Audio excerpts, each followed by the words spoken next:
Hi hello నమస్తే, this is Priyanka. Welcome back to Priya's home creations. ఈరోజు మనం కొబ్బరి అన్నంని ఎలా ప్రిపేర్ చేయాలో ఇక్కడ చూసేద్దాము. మనకు కొబ్బరి అన్నం వచ్చేసి దసరా నవరాత్రులలో అమ్మవారికి నైవేద్యంగా పెడుతూ ఉంటామండి. ఇప్పుడు దాన్ని మనం సింపుల్ వేలో ఎలా ప్రిపేర్ చేయాలో ఇక్కడ చూద్దాము. ఇది వచ్చేసి మనకు మార్నింగ్ బ్రేక్ఫాస్ట్ కింద కానీ, లంచ్కి కానీ, డిన్నర్కి కానీ దేనికైనా సరే మనకు పర్ఫెక్ట్గా సరిపోతుందన్నమాట. సో ఇప్పుడు అది ఎలా చేద్దామో చూద్దాము. ముందుగా ఒక ప్యాన్లో 3 స్పూన్స్ ఆయిల్ని యాడ్ చేసుకున్నాను. మనకు ఆయిల్ బాగా హీట్ అయ్యాక ఇక్కడ నేను పల్లీలని తీసుకుంటున్నాను. పల్లీలు వచ్చేసి మనం ఇక్కడ 50 గ్రామ్స్ యాడ్ చేస్తున్నానండి.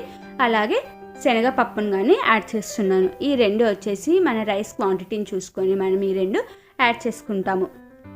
ఇప్పుడు వాటిని బాగా ఫ్రై చేసుకుందాము. ఈ రెండు మనకు లేట్గా ఫ్రై అవుతాయి కాబట్టి నేను ముందుగానే వీటిని యాడ్ చేసుకున్నాను అనమాట. ఇప్పుడు అలా యాడ్ చేసుకున్న తర్వాత అవి బాగా ఫ్రై అయిపోయినాక మనం ఇక్కడ పోపు అనేది వేసుకుందాము.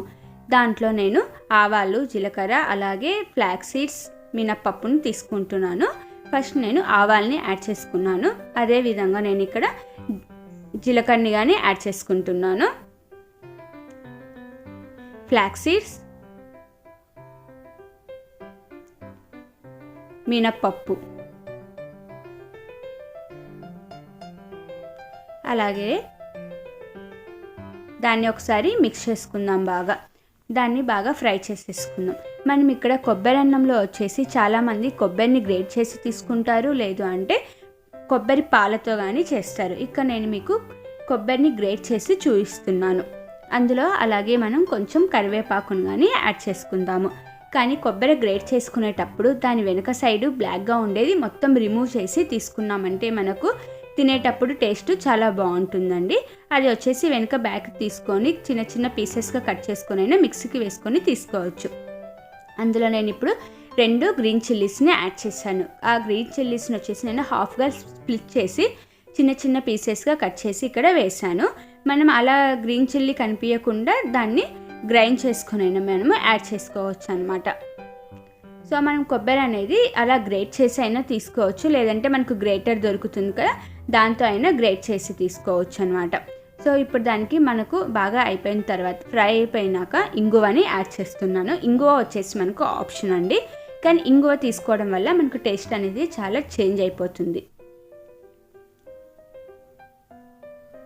ఇప్పుడు వాటిని బాగా మనం మిక్స్ చేసుకుందాం. నేను ఇక్కడ ఒక గ్లాస్ అంటే 250 గ్రామ్స్ రైస్కి నేను ఇక్కడ 1/2 కప్ కొబ్బరిని యాడ్ చేస్తున్నాను. చూసారు కదా, మనం అలా బ్లాక్గా ఉండేది మొత్తం రిమూవ్ చేసి తీసుకున్నామంటే అలా ప్రాపర్గా వైట్గా కొబ్బరి అనేది చాలా బాగుంటుంది. ఇప్పుడు అది యాడ్ చేసిన తర్వాత మనం ఒక 2 మినిట్స్ బాగా దాన్ని మిక్స్ చేసుకుందాము. మనకి ఇక్కడ కొబ్బరి అనేది చాలా ఫాస్ట్గా ఫ్రై అయిపోతుందండి. ఎక్కువసేపు మనం ఫ్రై చేయాల్సిన అవసరం అనేది లేదు.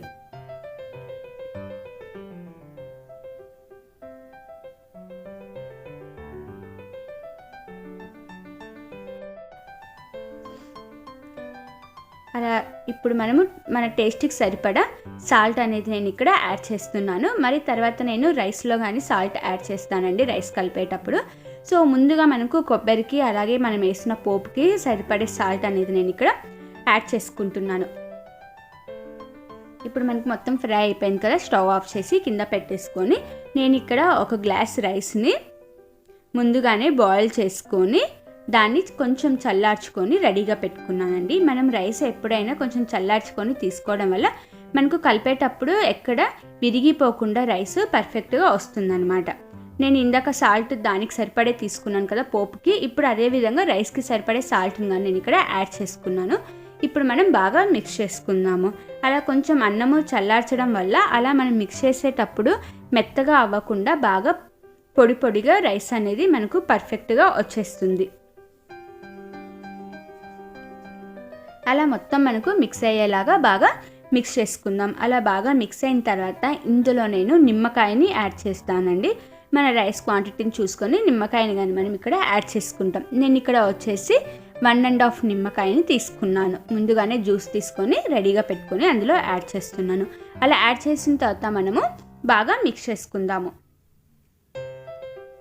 ఇలా మొత్తం మనం మిక్స్ చేసుకున్నాక ఒక్కసారి మనం ఫైనల్గా జీడిపప్పుని ఇక్కడ యాడ్ చేస్తున్నాను. జీడిపప్పు వచ్చేసి నేను లాస్ట్లో తీసుకుంటున్నా అండి. ఇలా లాస్ట్లో తీసుకోవడం వల్ల మనకు జీడిపప్పు తినేటప్పుడు బాగా క్రంచీగా టేస్ట్ అనేది చాలా బాగుంటుంది.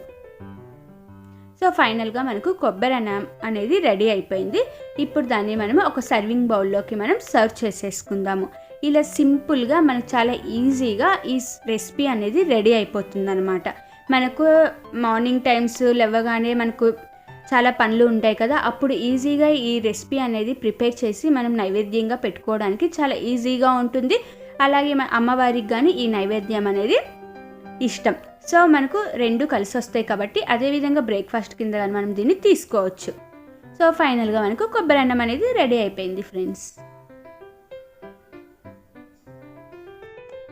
Thanks for watching my video friends. Like చేయండి, కామెంట్ చేయండి, అలాగే షేర్ చేయండి, సబ్స్క్రైబ్ చేయండి. పక్కనే బెల్ ఐకాన్ ఉంటుంది, అది క్లిక్ చేశారంటే నేను చేసే ప్రతి వీడియో మీకు వచ్చేస్తుంది.